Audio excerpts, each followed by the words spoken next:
예, 서로 인사하겠습니다. 반갑습니다. 사랑합니다. 앞뒤로 인사하겠습니다. 네. 오늘 우리 온 가족이 함께 드리는 예배입니다. 우리 어른들 말고 유아유치부, 아동부, 청소년부, 또 청년부 다 환영합니다. 오늘 아동부에게 한번 묻겠어요. 오늘 설교 제목이 뭐죠? 예, 나는 길이다. 잽싸게 알려줘서 고마워요. 나는 길이다. 여기서 나는이 누구를 말할까요? 예수님. 예, 답도 잘 맞춥니다. 네, 오늘 말씀은 짧게 할 거예요. 우리 어린 아동부들 또 중고등부, 청소년부 긴장하지 마시고 짧게 할 테니까 긴장 착 풀고 말씀에 기울여 주시면 좋겠어요. 유아유치부 우리 아이들도 환영합니다. 환영합니다. 네, 예수님께서 길이다라는 제목으로 말씀을 드리려고 합니다. 제 큰 집은 경주라는 곳에 있어요. 저희 외가 어머니 고향은 영천이라는 곳입니다. 경주와 영천은 붙어 있어요.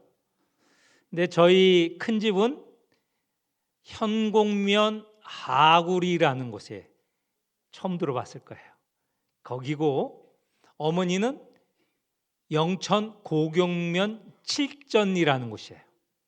그런데 하구에서 칠전까지는 큰 산이 놓여 있어요. 어머니가 시집 올 때 큰 산을 넘어서 시집을 왔어요. 그리고 친정에 갈 때 큰 산을 넘어 친정에 갔어요. 제가 초등학교 때 일찍 4학년, 5학년 때 간이 컸던 것 같아요. 큰 집에 놀러 가면 외가에 가고 싶다고 하는데 처음에는 형님들이 그 외가까지 저를 안내해 주셨는데 이제 한 4학년, 5학년 때는 제가 혼자 그 산길을 넘어서 외가까지 가는 거예요. 제가 그 간이 정말 큰 것 같아요. 지금은 신장로 도로가 났어요. 그래서 차로 넘어가지만 그때는 전부 걸어갔는데 그 길이 3시간 넘게 4시간 길이에요. 그런데 저희가 아침에 밥 먹고 걸어가면 점심에 도착을 했어요. 그 길을 찾아가는데 지금은 조금 많이 어두워졌지만 제가 길눈이 엄청 밝았어요. 한 번 지나간 길은 머릿속에 이 동영상이 새겨지듯이 이렇게 박혀요. 지금은 그런 능력이 점차 없어져요. 그래서 늘 혼나요. 분명히 이 길이다 하고 전진해서 갔는데 거기에 가보면 아닌갑세. 그래서 혼납니다. 근데 그때는 한 번 간 길은 잊지 않았어요. 그런데요, 이제 산 기슭까지 걸어가는 것은 문제가 없어요. 근데 산에 접어들면 나무도 크고 그리고 우거져서 빛도 잘 들어오지 않는 조금은 어두운 그런 산길을 계속 가야 되는 거예요. 그 길이 한 1시간 반 이상 가야 되는 길입니다. 걱정이 되죠. 그 길이 아주 좋은 길도 아니에요. 어떤 데는 막 올라가야 되고 거기에 가파르고 그래서 올라가고 또 걷고 올라가고 걷고. 그런데 산 정상은 제 눈에 분명하게 구분이 되는 게 있어요. 큰 바위가 있고 거기에 사람들이 쉬고 가기 때문에 그래서 사람이 지나가는 흔적이 있어요. 그쯤 되면 마음이 놓여요. 거기까지 이르길 때에 얼마나 마음이 불안한지 몰라요. 내가 잘 가고 있는가, 올라가고 있는가, 산에서 잃어버리면 어떡하나. 그리고 이제 또 거기서 내려와요. 내려오면 저쪽 반대편 영천 쪽 산 기슭이 보이잖아요. 그러면 마음이 훅 놓이는 거예요. 그리고는 또 계속 신장로를 걸어가는 거예요. 걸어가다가 옆에 큰 못, 저수지가 있어요. 저수지를 만나면 또 마음이 놓여요. 내가 가고 있는 길이 잘 가고 있다. 그리고 한참 내려가다 보면 왼편으로 접어드는 길로 접어드는 게, 그 길이 외가로 가는 접어드는 길인지 아닌지 판단을 잘해야 돼요. 간혹 잘못 들어가서 한참 가다가 돌아온 때도 있었기 때문에 제가 가다가 이제 왼편으로 접어듭니다. 접어들어서 한참 가다 보면 저쪽에 자그만 산 밑에 외가가 보여요. 그러면 어떻게 되겠습니까? 마음이 이제 착 놓여요. 그때는 노래가 나오는 거죠. 흥얼흥얼거리면서 외가에 도착하면 외할머니가 경기야, 네가 어떻게 여기까지 왔니? 품어주시는 거예요. 또 외숙모님, 큰 외숙모님도 얼마나 잘해주시는지, 그 외가에 있는 날은 진짜 왕자 대접을 하는 거예요. 제가 가면 뭐 고기도 해주실 뿐만 아니라 과일도 뭐 이것저것 구해 오시고, 그래서 며칠 잘 먹고 다시 또 경주까지 걸어가는 거예요. 제가 외가에 가는 길에 간혹 만나는, 제 기억에 남는 그 흔적, 바위라든가 저수지라든가 또 접어들 때 그 논밭에 논의 생김새라든가, 그리고 마지막에 저 멀리 보이는 외가의 그 모습을 보면 마음이 놓이는 것이죠. 이렇게 가는 길에 눈에 익은 지형 지물이 나오면 마음이 놓입니다.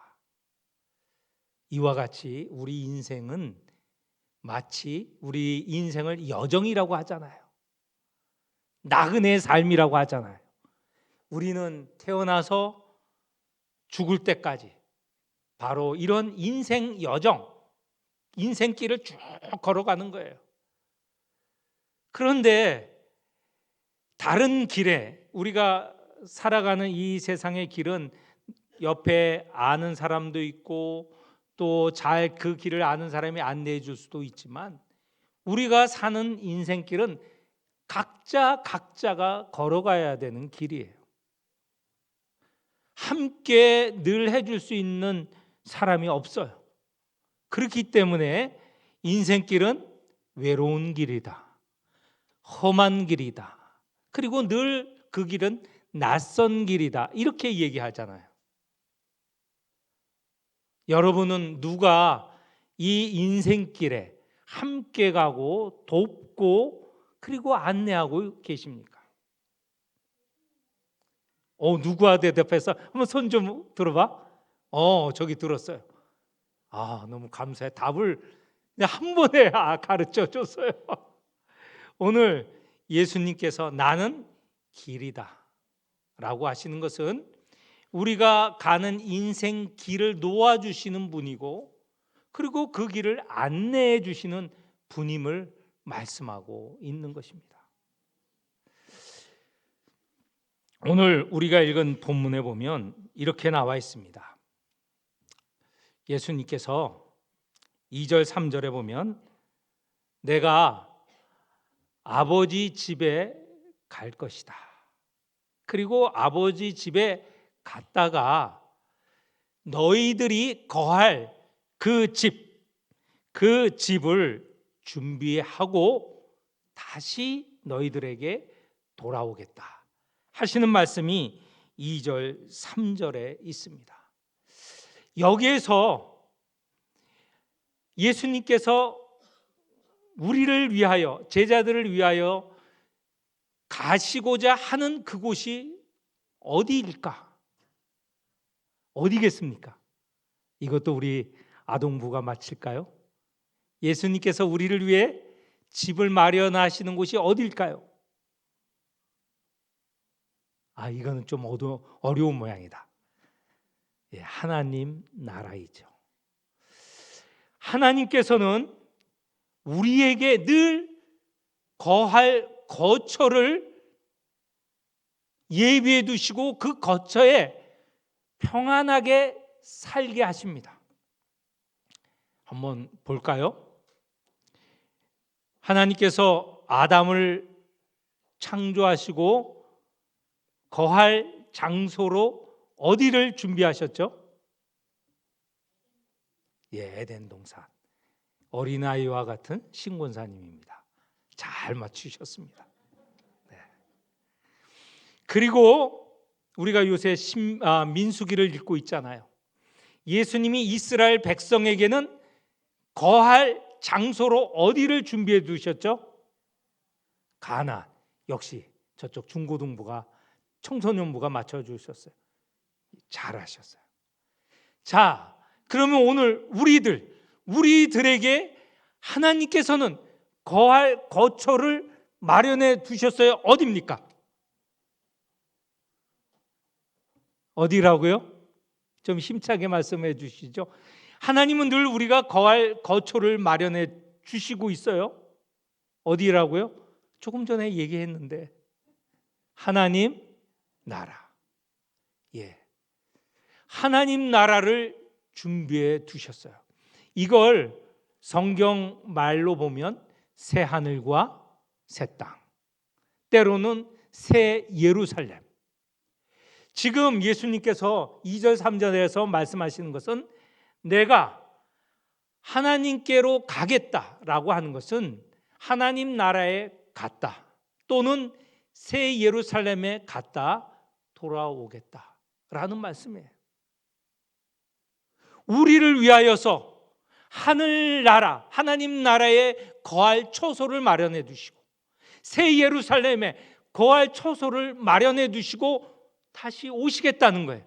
그런데 예수님이 가셨다 오시는 길은 쉬운 길일까요? 아니면 어려운 길일까요?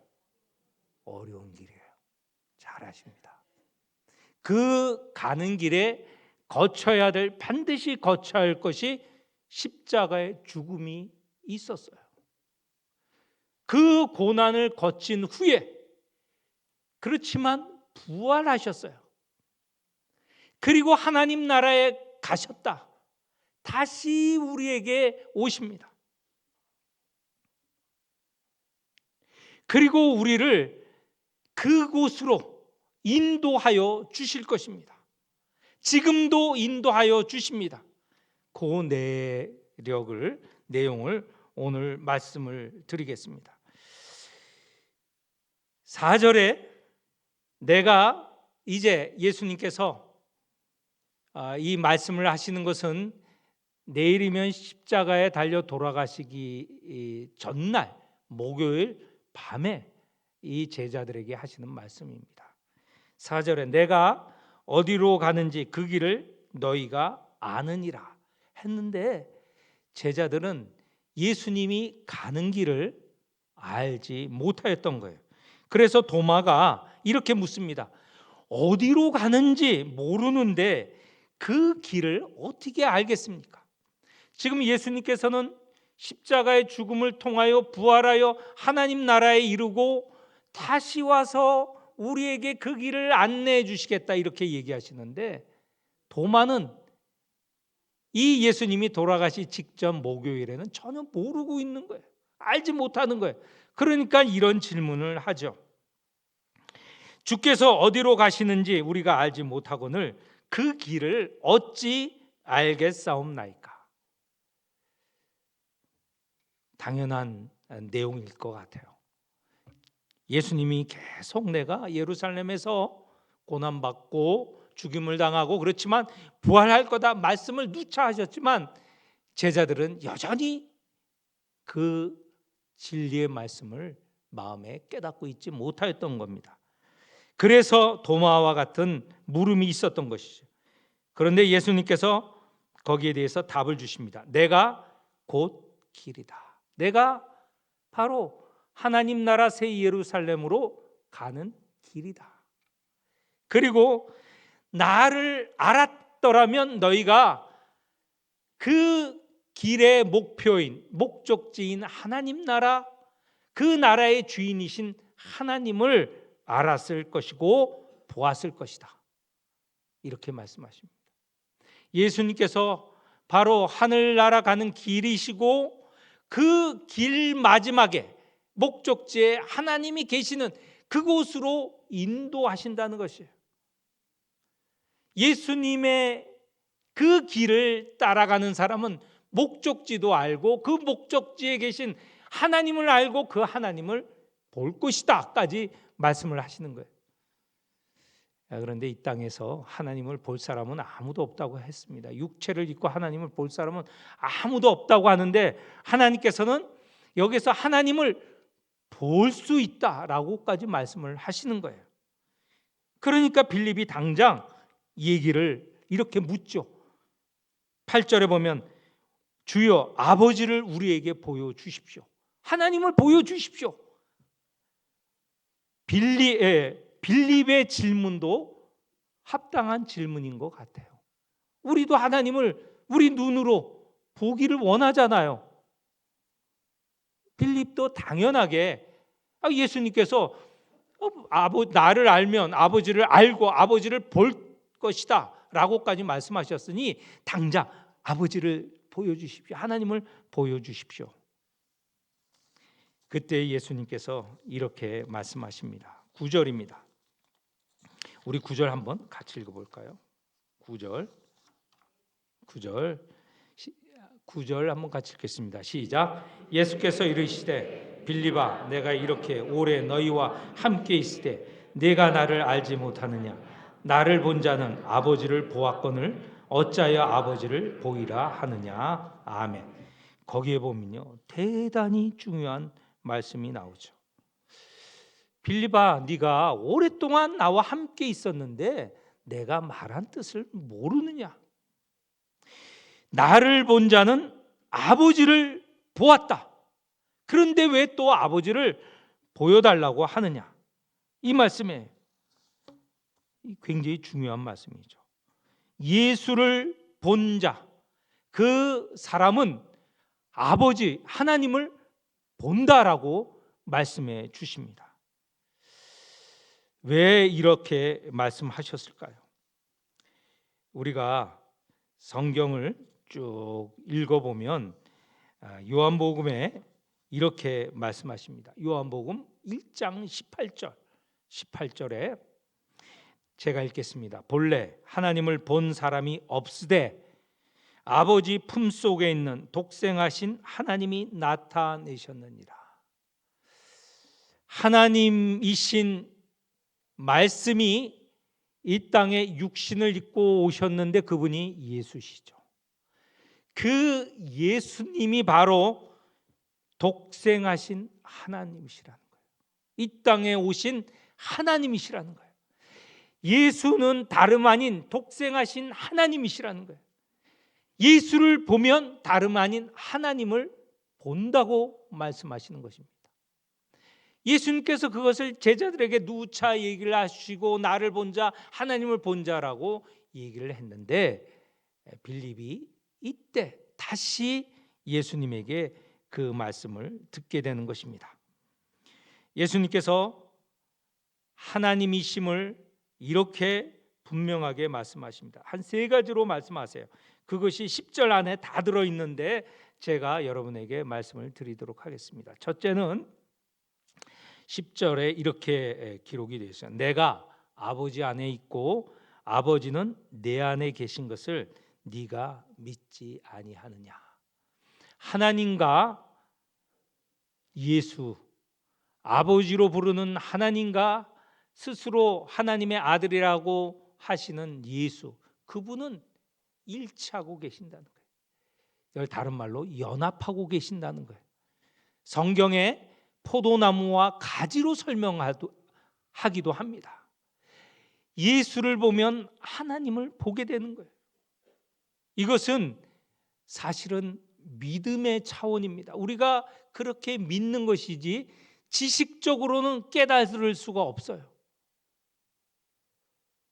믿음의 차원에서 조금 전에 말씀을 읽었던 요한복음 1장 18절에 예수는 이 땅에 오신 하나님이시다. 그래서 하나님과 예수는 일치하신 분이다라고 우리가 고백을 하는 것입니다. 이거 안 믿어져요. 그러면 또 걱정 마십시오. 두 번째가 있습니다. 10절 중반에 보면 내가 너희에게 이르는 말은 스스로 하는 것이 아니라 아버지께서 내 안에 계셔서 그의 일을 하시는 것이라. 예수께서 말씀하신 이 말씀들은 예수님이 자의적으로 하시는 말씀이 아니고 예수 안에 계시는 하나님께서 하시는 말씀이기 때문에 그 말씀을 듣는 자, 하나님, 예수의 말은 하나님의 말씀이구나, 하나님이 하시는 말씀이구나, 이렇게 믿게 되는 것이죠.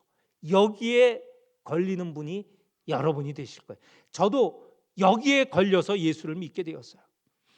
말씀을 듣고 이 말씀이 사람의 말이 아니고 하나님의 말씀이고 말씀을 통하여서 하나님을 만나게 된 것입니다. 그런 경험을 하시는 분들이 있죠. 이 두 번째에 걸려 들으신 겁니다. 축하할 일이죠. 다음에 세 번째입니다. 첫 번째, 두 번째도 믿지 않을 때 어떻게 됩니까? 세 번째가 있습니다. 세 번째 10절 제가 읽겠습니다. 내가 11절입니다. 내가 아버지 안에 거하고 아버지께서 내 안에 계심을 믿으라. 그렇지 못하겠거든. 앞에 지금 첫 번째, 두 번째 내용입니다. 행하는 그 일로 말미암아 나를 믿으라. 예수님께서 행하신 수많은 기적과 이적이 있지 않습니까? 그 기적을 통하여서 사람들이 하나님의 영광을 보게 되었다고 했습니다. 하나님을 만나게 된 것이죠. 하나님의 영광을 보게 되었다는 것은 그 영광이라는 표현이 있지만 하나님을 보게 되었다는 말과 같은 말이에요. 하나님의 영광이라는 건 곧 하나님을 지칭하는 말입니다. 하나님의 영광을 보게 되었다는 것이죠. 우리는 이 땅에 오신 예수 그리스도, 그분을 만나면서 하나님을 만나게 됩니다. 그 하시는 말씀을 통하여 하나님을 만나고 그가 행하시는 기적적인 일을 통하여 하나님을 만나게 되는 것입니다. 자, 이제 결론입니다. 우리의 인생길은 어디로 향하느냐? 하나님 나라로 향하고 있습니다. 하나님 나라로 향하는 그 길은 누구냐? 예수 그리스도이세요. 예수께서 하나님 나라로 향하는 그 길일 뿐만 아니라 또 그 목적지, 하나님 나라의 주인이신 하나님이시기도 합니다. 얼마나 감사해요. 우리가 그 길로 안전하게 믿음으로 나아갈 길이고 동시에 그 길의 마지막 종착역에 그분이 계신다는, 마지막 하나님 나라의 예수 그리스도가 하나님으로 계신다는 거예요. 근데 또 하나 여러분에게 복음을 전하겠습니다.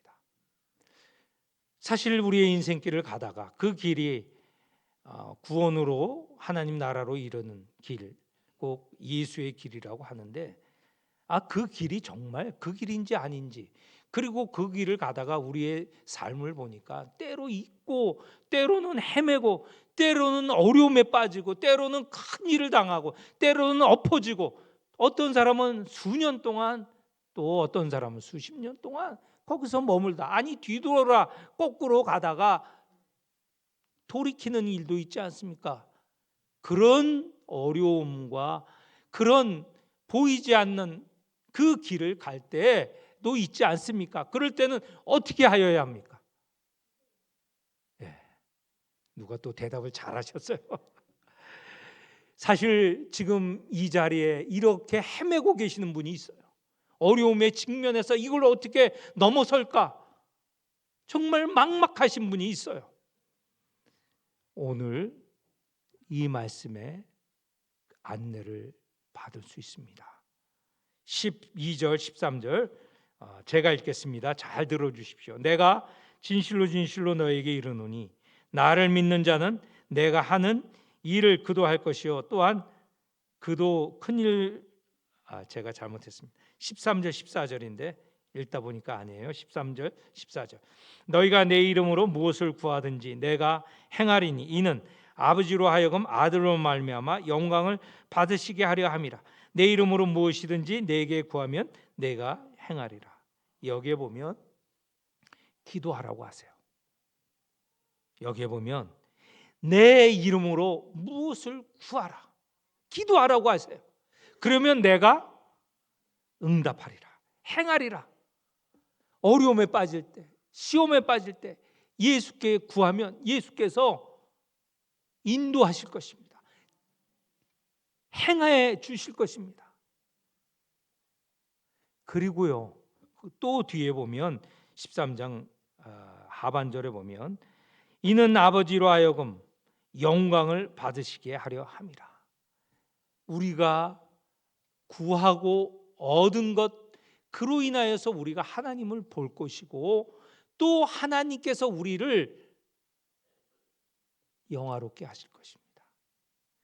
하나님이 우리가 헤매는 중에, 고난 중에 구하고 얻는 것으로 통하여 하나님께서 당신을 드러내시고 당신이 영광 받아주시고 우리를 인도하여 주실 거란 말씀이에요. 오늘 이 가정의 달,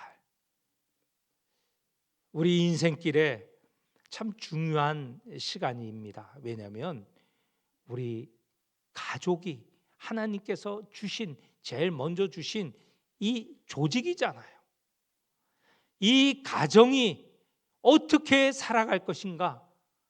우리 가족이 이 5월달 하는 달 정말 서로 마음을 모아서 한 발걸음, 한 길로 나아가야 될 터인데 바로 이 말씀이 우리를 인도하여 주십니다. 우리는 예수라는 길을 걸어가야 됩니다. 그것이 바로 하나님 나라로 인도하는 길이고요. 그 길로 가는 동안 예수께서 계속 기도하게 하십니다. 그리고 이루어 주세요. 그 자리가 하나님의 영광이 드러나는 길이고 하나님을 발견하고 보게 되는 길이고 그래서 우리가 믿음을 더하게 하는 길이 됩니다. 1절 읽고 기도하겠습니다. 1절 이렇게 설명합니다. 1절 너희는 마음에 근심하지 말라. 하나님을 믿으니 또 나를 믿으라. 근심하지 않는 성도가 되시기를 축원합니다. 하나님 아버지, 우리 가는 인생길에 예수께서 우리의 길이시고 목적지이시고 우리를 인도하시는 분임을 알게 되었습니다. 감사합니다. 늘 주님을 의지하고 주님께 기도하며 주님의 손을 붙잡고 살아가는 인생 여정이 되게 하여 주옵소서. 예수님 이름으로 기도합니다. 아멘.